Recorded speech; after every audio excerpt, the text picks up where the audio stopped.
Hey everybody, you know what? There are some themes that capture my attention, one of which is building.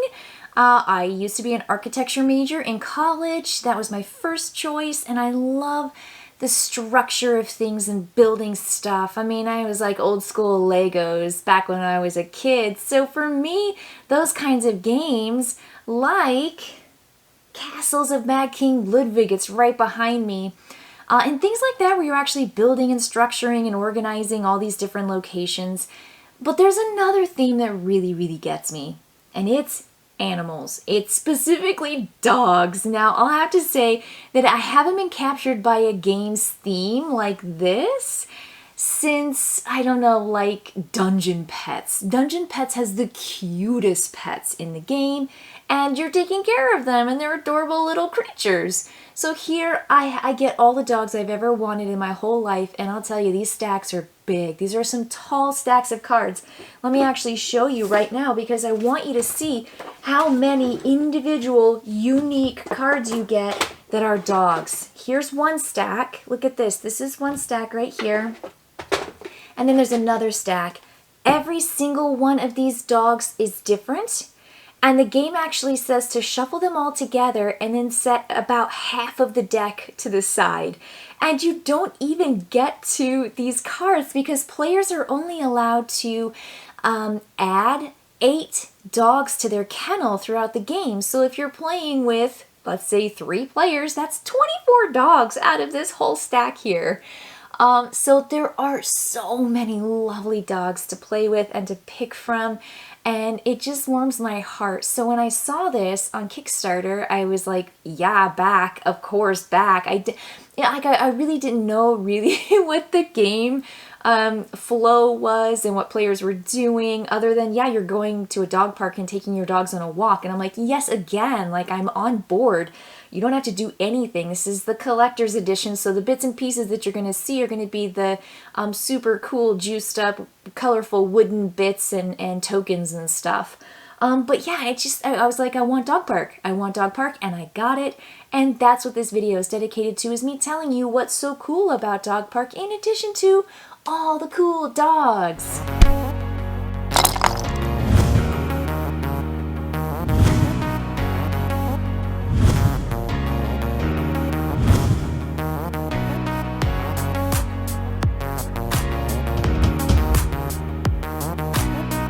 So in the beginning of the game, players are going to receive this dial, and this dial goes from 1 to 5, and they will look at the dogs that are available at the bottom of the board. And these dogs are going to have a whole lot of features. So the very first thing you're going to notice is there's a breed category, and that's in the top left corner, but also is color-coded behind the dog itself, which I just adore. I think the artwork on these dogs it's just fantastic. There's the dog name.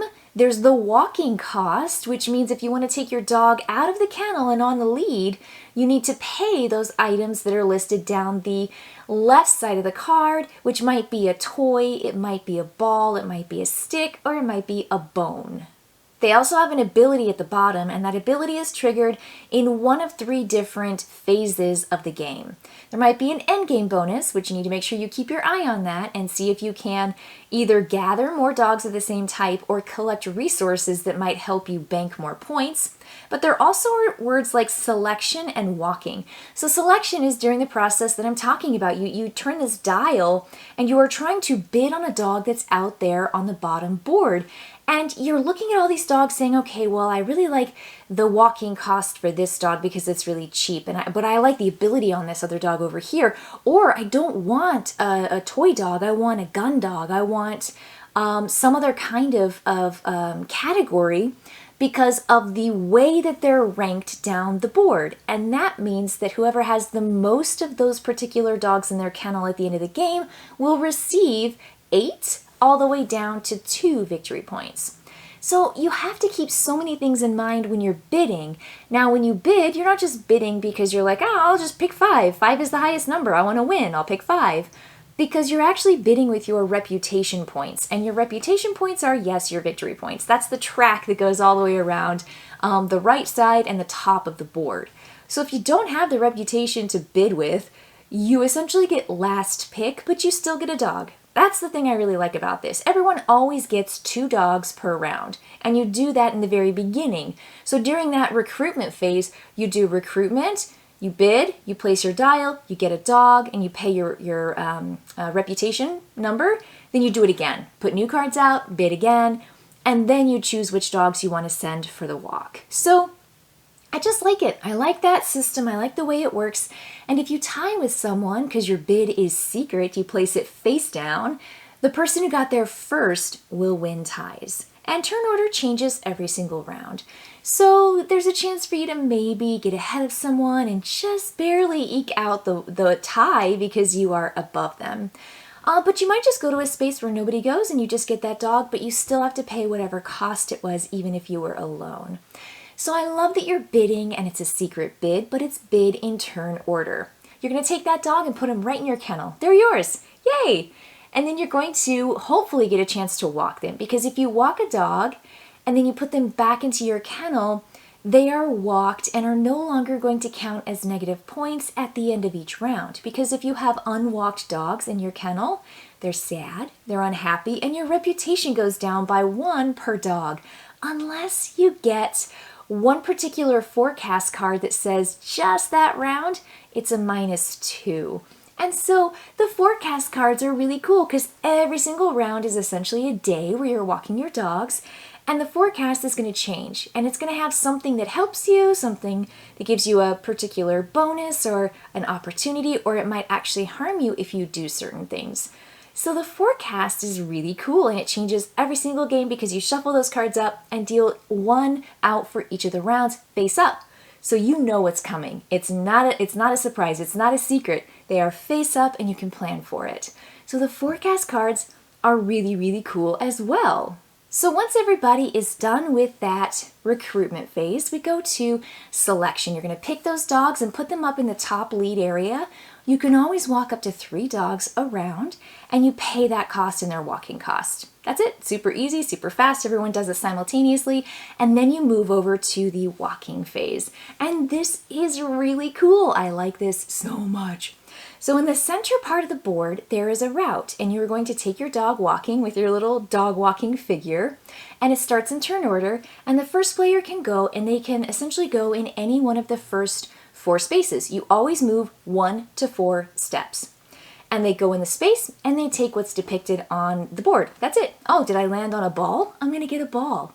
Now, if your dog says that you're walking, any of your dogs have a walking ability, it might say, if you get 1 or more balls, grab a bone as well. And then you get to take a bone in addition to the ball, because that's your dog bonus. That's your dog ability. So there are really cool cards that incentivize you to go to certain places. And there are also location bonus cards that you flip over at the beginning of the walking phase, and then you will have little bonuses out on 3 spaces on the map. And so you're like, ooh, if I go here, I'm going to get my thing and my bonus, plus I get an extra stick, or whatever is depicted there. So the location bonus changes every round, and it's just cool. It gives you a chance to try something maybe a little bit outside of what you thought you were going to do.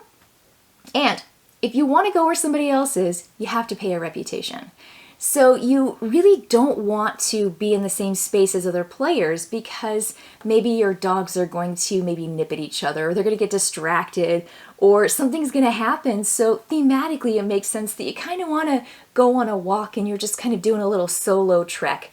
And there's a place where you'll choose, do I go up to the top route or keep going straight on the bottom route? And they have different bonuses along the track. It's just cool. Now, here's the cool thing. If you finish first, you will go in the very top spot. If you're in a fewer player count game, you don't go in the top spot, but that means you're going to get victory points. Automatic reputation. You walked fast. You maybe skipped a couple spaces because you were like, I don't need that, I don't need that. You're still only going 1 to 4 spaces on your turn, but you said, I'm going to make a fast walk because I want to get to the end and get more points. And so the further down you go, the fewer bonuses you get. And let's say you're the last player, you took your time, you stopped at every space along the way. Well, guess what? You have to end your walk if you're the only pawn at the park still. So you dawdled, then you have to go to the end and you have to lose a reputation. And that's what you get for coming in last at the park. So it asks you to think about a couple different things as you go for that walk. And I just like it. It's cool. It's fun. You're just like, yay, this is exciting.